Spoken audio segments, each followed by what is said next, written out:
Good afternoon, gentle friends. Welcome back to another day. Today for brunch, I'm going to do a chicken salad.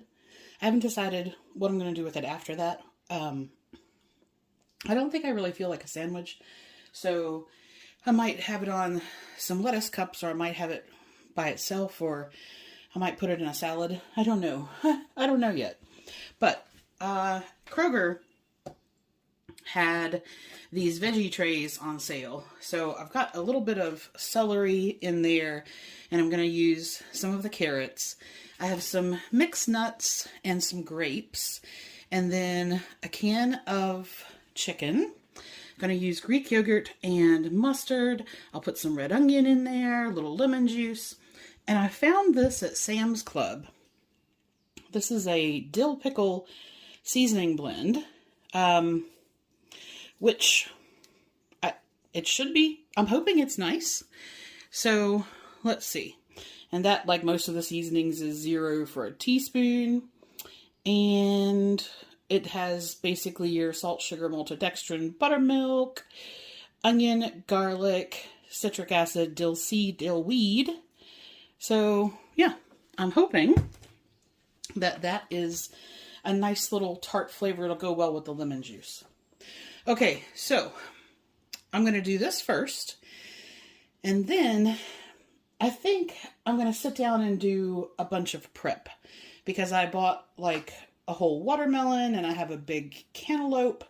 I need to prep some onions and just random things that if I go ahead and just do them now, then when I want to use them, they're already ready to go.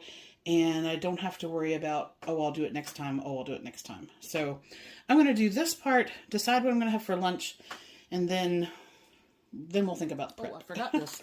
I had it on the stove. While I was also at Sam's, I found some crumbled bacon. And so that's just your hardwood smoked 100% bacon. So I'm going to add some of that too.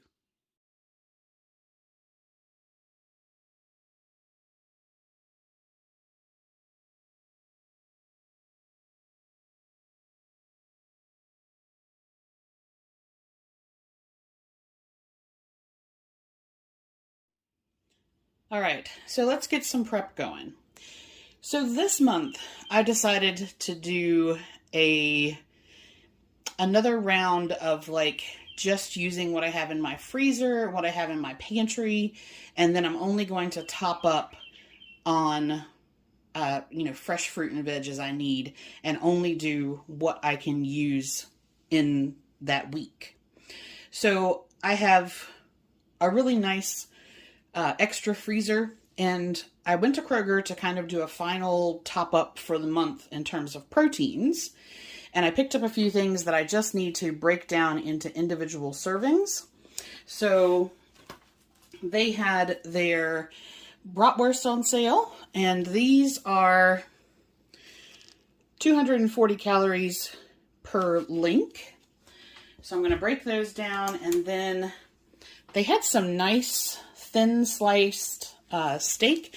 This is really good to do anything that you're going to do steak strips, and I've done jerky with it, and they had it for $13.66 instead of $25.18, so that's great. I'm going to go ahead and put that away. This actually does a really nice beef schnitzel as well.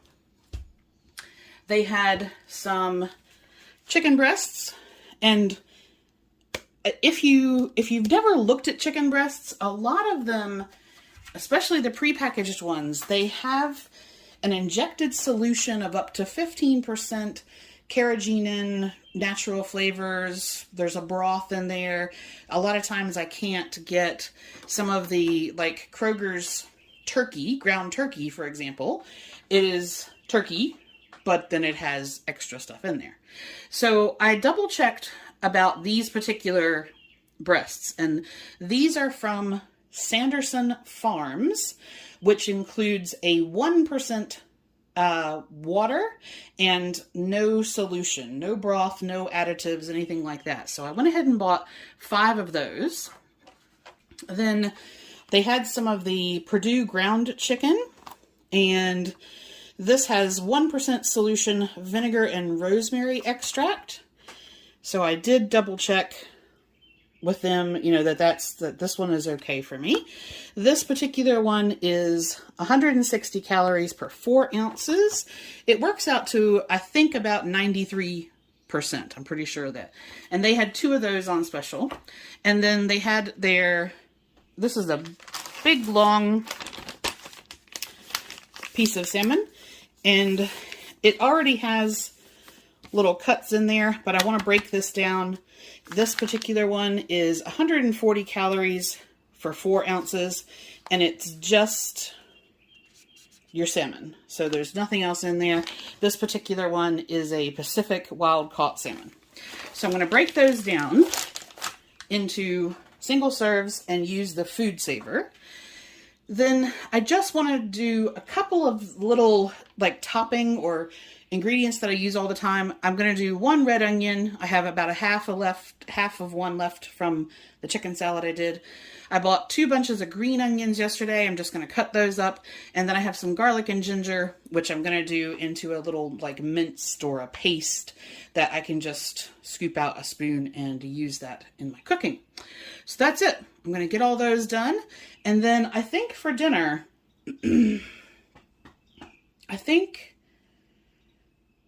actually, I might have some brats. I ate some of that chicken salad just kind of straight out of the bowl. I didn't actually make a meal with that.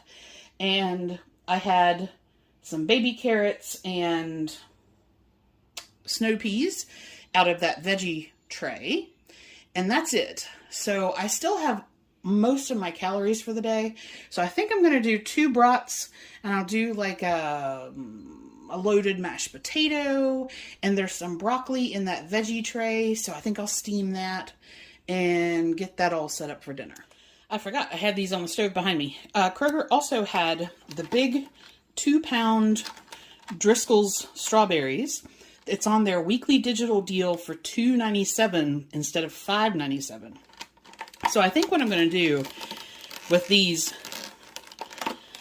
just to make them, I almost poured those all over the table.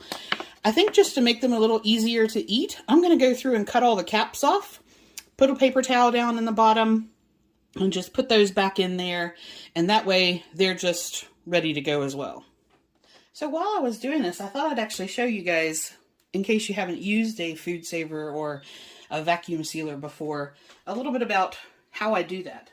So I've done the ground chicken, and I mark them with the weights on them before I freeze them. And that way, if I know that I want to use 150 calories on protein, then I can work out how many ounces that would be and then get the right amount out of the freezer. The other now in this case, like the brats, where I'm not going to need a weight on them, I just wrote 240 calories. These particular ones are 240 calorie ones. I make sure that I've created the label for everything, and if it was a specific flavor, a lot of times I'll go ahead and put a label on there and write the flavor on there. All right, so I'm up to doing the chicken, and this particular food vacuum sealer has a scale built into it. You can certainly, I have a normal kitchen scale. You certainly don't have to have one of those, but this is the one that I bought a couple of years ago. So basically with this, you have a little drip tray there. You want to make sure that your bag is aligned. This is the hot wire that's going to seal everything. So on this particular one, I'm going to rest that in there, and then I'm going to hit vacuum seal. Now, if you are sound sensitive, go ahead and mute the video here. While this isn't, it's not a pleasant sound, but it's not like, you know, it's not hugely bad. But if you are sound sensitive, then until you see me pull the bag out, hit mute. All right, here we go. So vacuum seal.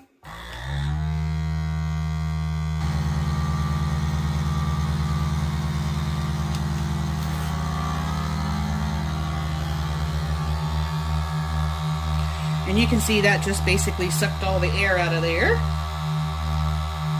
And then when it changes sounds to this one, there's no more vacuum, and what it's doing now is heating up that hot wire so that when it finishes, there we go. What we have is a seal at the top. All right, so I'm going to close this. And then I'm just going to put this on there to weigh it. So this particular one is 10 ounces. Okay, so now I'm on to my salmon, and I want to show you a little trick with something like this. This particular salmon is packaged, it's already pre-cut that way, but the skin is intact. Now you can take a knife and cut through the skin, but a lot of times it's just going to slip and slide. So if you haven't used them before, kitchen shears are the answer for that. So basically, all I'm going to do is just cut along that line, and we're done. I mean, that's it. Now, I'm going to do those the same as I did the chicken breast. I'll seal them and weigh them, although I will turn this onto, it has a setting for drier foods and wetter foods. So because that has much more liquid in there, I'll put that on a wetter setting. And you could actually marinate that ahead of time before you put it in the bag. So if you wanted to put some soy sauce or some lemon juice or some a rub or something like that, you can do that before you freeze it. All right, so I'm in the home stretch. I'm just finishing up the steak. And I wanted to give you one last tip about vacuum sealing. Don't put your food all the way down at the bottom. It actually seals better if you have a buffer around it. So I've started putting them pretty much in the middle. And these, by the way, are just, I've just got some chopping boards there to raise the height, but you certainly don't have to. Just want to put that on there. And I find when you have that gap, then you get a nice seal along the bottom as well. All right, welcome back for dinner. So I'm going to have those 2 brats that I left out. And I actually found a recipe for like a grilled brat with brie. And I happen to have some brie. And then she did a very nice slaw in the recipe. It's a Food Network recipe. But I was feeling like sauerkraut. So I have some natural sauerkraut. And I'm going to do the 2 brats with brie. No bun, I'm just going to have them as they are. And then I'm going to do a loaded, like chunky mashed potato. I'm not going to mash them down super fine, but I have 8 ounces of red potatoes.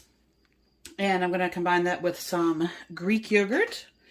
And then I'm going to put a bit of bacon and a bit of green onion on there. And then I'm going to use the broccoli from the veggie tray. And I'm going to put a little bit of white cheddar powder on that. Oh, and I'm going to add, this is black caraway seeds. And I'm going to add some caraway seeds to the sauerkraut. I'm going to open that and do that first, so they have a bit of time to flavor that a little bit as I'm cooking everything else. Really, the only thing that requires any cooking, I'm going to get the potatoes boiled, and I'm going to cook the brats in the pan, so nothing tricky in prep tonight.